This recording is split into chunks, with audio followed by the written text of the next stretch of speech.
IAS ട്രെയിനിയായ പൂജ ഖേദ്കറിനെതിരെ Delhi police കേസെടുത്തു. വഞ്ചന, കൃത്രിമ രേഖ ചമയ്ക്കൽ തുടങ്ങിയ വകുപ്പുകളാണ് ചുമത്തിയിരിക്കുന്നത്. നേരത്തെ UPSCയും പൂജയ്ക്കെതിരെ കേസെടുത്തിരുന്നു. IAS റദ്ദാക്കാനും പൂജയെ ഡീബാർ ചെയ്യാനും നടപടിയുണ്ടാകുമെന്നാണ് വ്യക്തമാകുന്നത്. അർജുൻ പീതാംബരൻ വിവരങ്ങൾ നൽകും. അർജുൻ, ഈ പൂജയെക്കുറിച്ച് കഴിഞ്ഞ കുറച്ച് ദിവസങ്ങളായി വാർത്തകൾ നിറയുന്നു. അത് കുടുംബത്തിലെ അംഗങ്ങളൊക്കെ വാർത്തയിൽ നിറയുന്നു എന്ന കൗതുകം കൂടിയുണ്ട്. ഇപ്പോൾ എന്ത് നടപടികളിലേക്കാണ് പോകുന്നത്?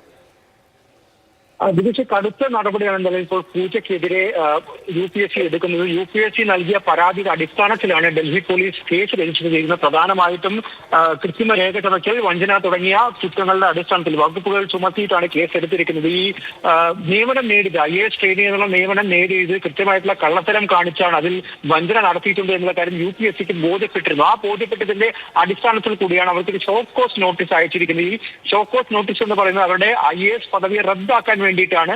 ആ റദ്ദാക്കുന്നതുമായി ബന്ധപ്പെട്ടാണ് ഷോക്ക് കോസ് കാരണം കാണിക്കൽ നോട്ടീസ് നിലവിൽ എന്തായാലും അയച്ചിരിക്കുന്നത്. മാത്രമല്ല, വരുന്ന പരീക്ഷകളിൽ പൂജയെ ഡീബാർ ചെയ്യാൻ വേണ്ടിയിട്ടുള്ള തീരുമാനത്തിലേക്ക് കൂടിയാണ് ഇപ്പോൾ UPSC എത്തിയിരിക്കുന്നത്. അതായത് വളരെ വലിയ നടപടിയിലേക്ക് എന്തായാലും UPSC കടന്നിട്ടുണ്ട്. നേരത്തെ തന്നെ അവരെ തിരിച്ചു വിളിപ്പിച്ചിരുന്നു മുസോറിയിലെ ഈ ട്രെയിനിങ് ക്യാമ്പിലേക്ക്. പ്രത്യേകിച്ചും ഇവർ ഈ കള്ളത്തരം കാണിച്ചു.